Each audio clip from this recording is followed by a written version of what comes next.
Ngayon pong umaga ay isa na namang productive na talakayan ang inyong mapapakinggan mula sa aming programang Agrikultura Pagtulungan Natin. Ang lalawigan ng Quezon ay mayaman sa kalupaan at mga bulubundukin na kung ating pagbubuhasan ng pansin ay malaki ang ating aanihin.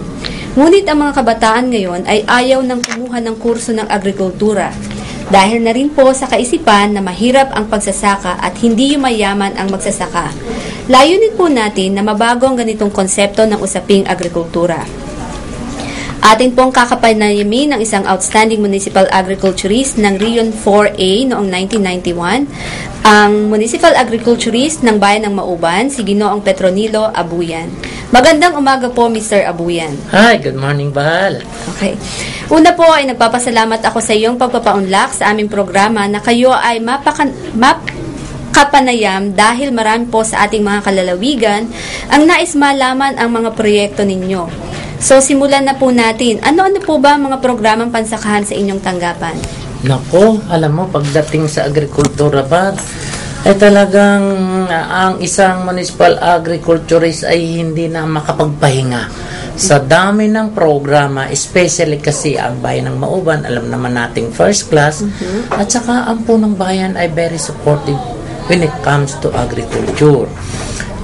Napakaraming programa. Una, pagdating sa paghahalaman, ay napakaraming mga nakalaang proyekto.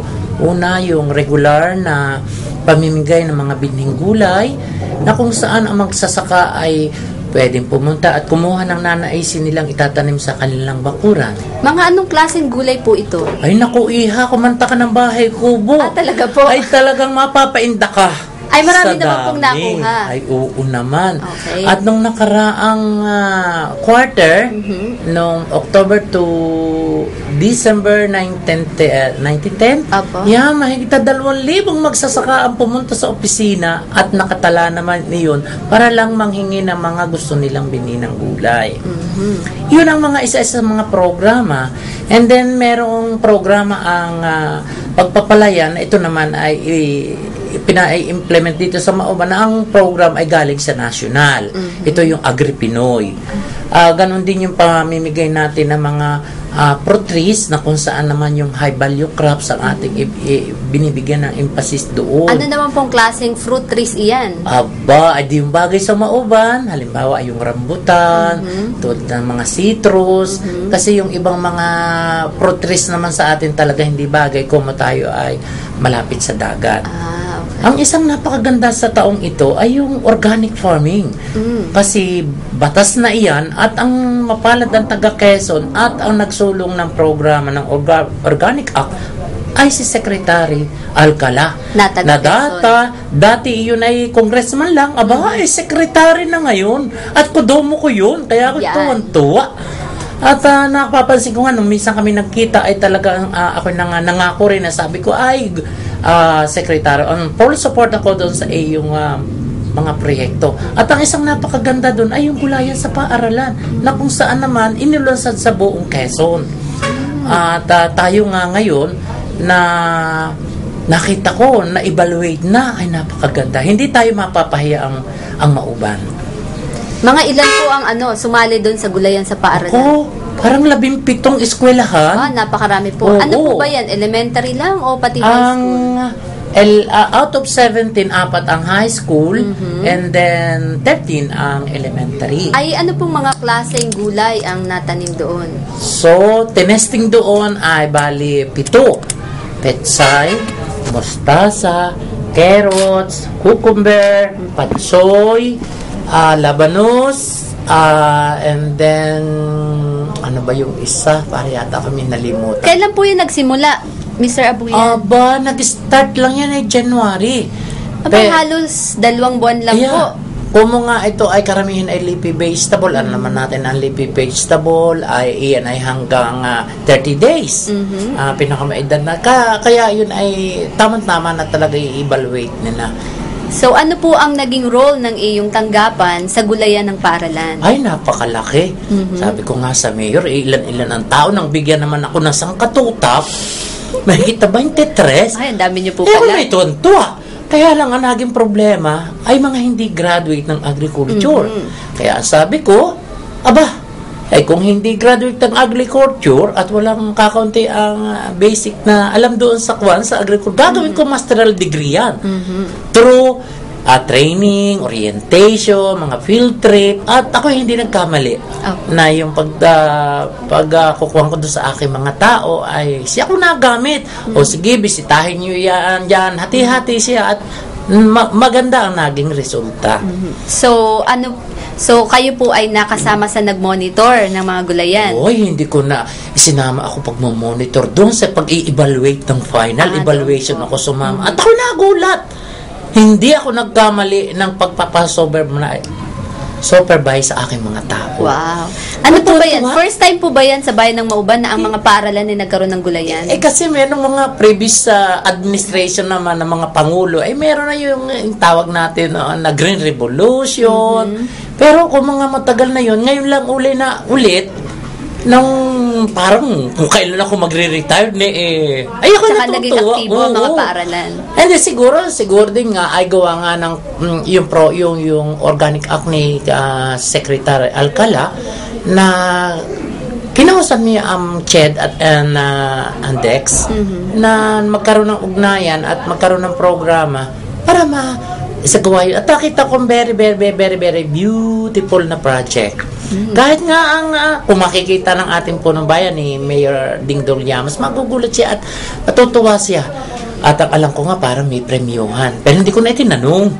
Talaga po. Premyo po mula po sa lokal. Lokal na pamahalaan. Kasi ito ay may premyo rin pagdating sa province at saka congressional. So marami po palang makukuhang premyo ang mga paaralang kalahok na nanalo. Ay balita ko. Oo, kaya naman yung 17 ay talagang ay talagang unahan sa siguro po yung mga premyo yung nag-motivate sa kanila na lalong pagandahin ang kanilang mga gulayan.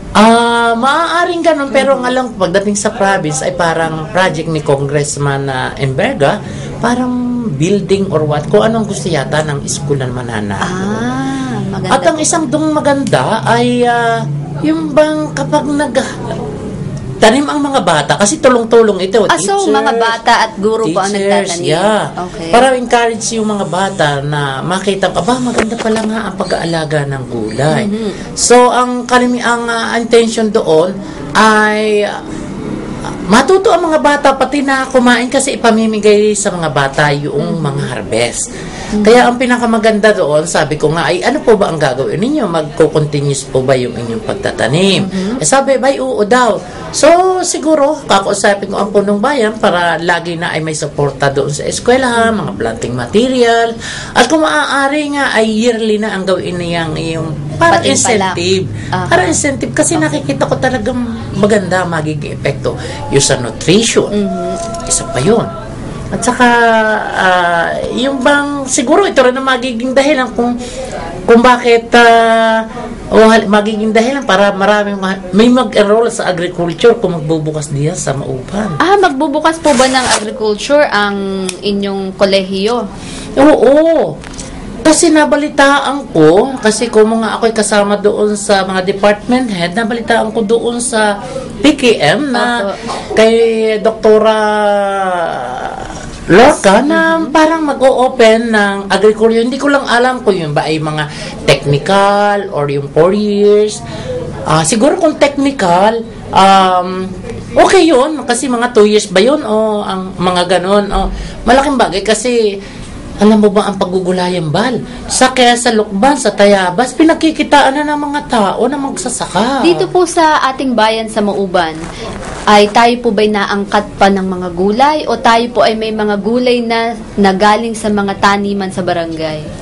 Actually, ang karamihan ng atin, tayo nag-aangkat nung hindi na kaya nating i-erase. Katulad ng cabbage. Wala naman tayo dito. Mga ito, sayote, carrots. Pero nakita natin ngayon na ang carrots pwede pala sa atin. Talaga po. Kasama po ba yan sa gulayan sa paaralan? Oo. Kaya nga maganda yung bagay na iyon na yung pagtatanim ng carrots sa eskwelahan ay makikita ng mga bata na Ma'am, o sasabihin doon sa mga ama at ina na, ay tatay, nanay, pwede po pala dito ang karot sa Mauban. Kaya siguro yun magiging daan kung merong matuto o gustong mag-enroll na ng kahit 2 years course sa agriculture. Totoo lang, nag-survey na noon pa, walang nakakagusto sa agriculture. Opo, kahit po sa ibang bayan, nabalitaan ko po na ayaw rin po nila na kumuha ng agriculture courses. Kasi sabi po nila, pag daw po agriculture ay hindi daw po yayaman o unlad ang pamumuhay. Pero nabalitaan po namin na sa inyo pong tanggapan, meron po kayong mga tao na pinapasali sa mga contest tungkol sa fisheries at sa iba pang mga patimpalak, at nakita po natin na ang kanila pong mga pamumuhay ay nakakapagpatapos sila ng anak sa kolehiyo. Aba, oo naman, Bal.